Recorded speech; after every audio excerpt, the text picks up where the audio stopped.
Well, one of my favorite websites is the Babylon Bee. Why would it not be? It's funny, it's satirical. It's part of a coalition petitioning a California federal court to block a 2022 law that coalition says will be used to censor people and content like the Babylon Bee. AB 587 requires social media companies to periodically report hate speech and disinformation to the government. And the consequences, if they don't, can be used to crack down on sites they don't like, say, the Babylon Bee. Join me live now to discuss Young Voices contributor James Czerniawski. James, good to have you back. Thanks for having me. So, look, the Babylon Bee is guilty of what? Being funny and on point pretty much every day and skewering the left for being idiotic. I mean, is that the crime here? Yeah, I think Seth Dillon often says it best. It's not their fault that parody tends to run up against reality in this instance, but with this kind of law that was passed in California here that they're challenging, that could be a very big consequence for them. Is that by engaging in parody that borders on reality here, that basically that could be leveraged against them to censor them because it could be labeled as misinformation or hate speech, as many of these websites are often subjected to by fact checkers and other kinds of institutions. So it represents a very real threat for them, and I think that that's why the Babylon Bee decided to sue the state of California over this law. It represents a real threat to them. Sure it does. And here's the thing. You're going to tell me that I have to take time out of my day and I have to report to you what we find as hate speech or anything else. And if we don't, you're going to fine me or shut me down or whatever it is. So if the government wants to follow something or observe something or regulate something, wouldn't it be up to the government to send an agent to do that? You can't. I mean, this happens on, believe it or not, on fishing boats on the East Coast. I see a parallel here. They require fishermen on the East Coast to hire an agent to get on the boat to ride with them. You and I might have talked about that once. And so here's the thing where you're basically telling the companies they have to regulate themselves, and if you don't, we'll punish you. That's what I'm getting here, right? Oh, absolutely. So the state of California, when they passed this law, it was in the name of transparency, which sounds nice and benign on its face. But the problem is that it required particular reporting requirements that would go and make them document hate speech, misinformation. This is a nexus of speech that is technically protected underneath the First Amendment of the Constitution.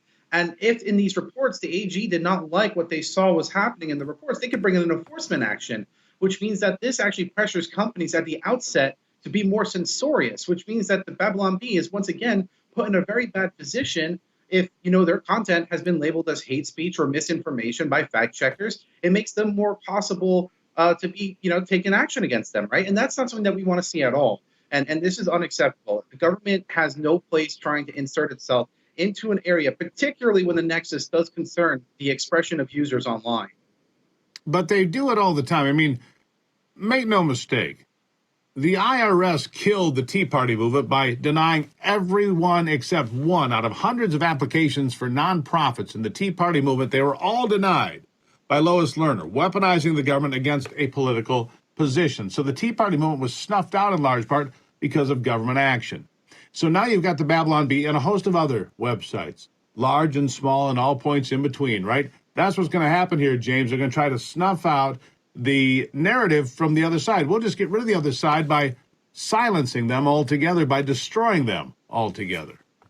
I think that you raise a great point. This is silence by regulation, if you will. They figure if they regulate it to a certain extent, they're able to go and deal with this, heterodox opinion and voice. And that's alarming. And this is why, as conservatives, as people that believe in free markets and limited government, we need to make sure that we actually oppose these measures that empower the government to be in this position where they can dictate to companies what they can and cannot do.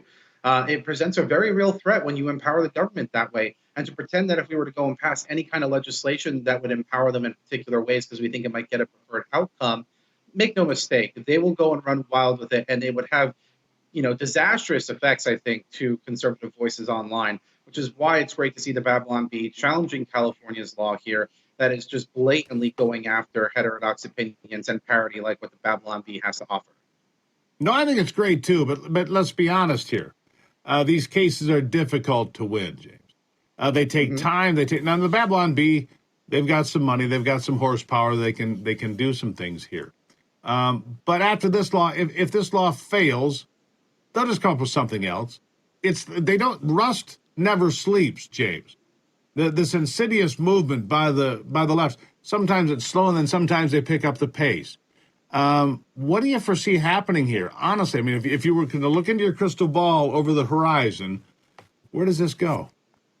Yeah, I think that you're not wrong here. This is a fight, but the good news is that's why I like doing the work that I get to do and so many other organizations where we're in this for the long haul. I imagine that this law, regardless of what happens with this lawsuit, will get appealed all the way up to the Supreme Court if need be. And hopefully we'll be there in every step of the way, offering our opinion and commentary for how that should be treated.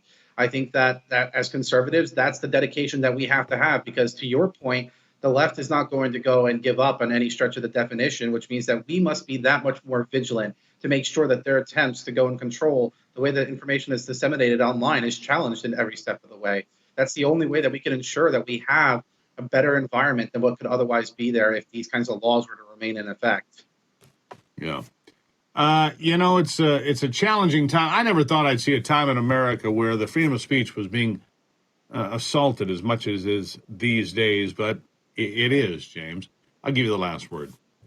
Yes, it's really unfortunate to see the state of California, and make no mistake, other blue states are trying to do this too. New York State passed a similar law last year that required, platforms to have hate speech policies, and we're just going to have to fight them at every step of the way. And, that's unfortunate. But, at the same time, I'm excited to go and see conservative groups step up and, be the defenders of free speech. And, wherever I can, I'll be more than happy to stand by their side and fight for this good cause. Yeah. Thank you, sir. Thank you for being here. Greatly appreciate you taking the time and having the conversation. Yeah, thanks for having me. All right. Up after the break, MTG was chucking verbal grenades across Capitol Hill Wednesday, but not everyone liked the barrage. I didn't mind it. We'll have more on America's Voice Live.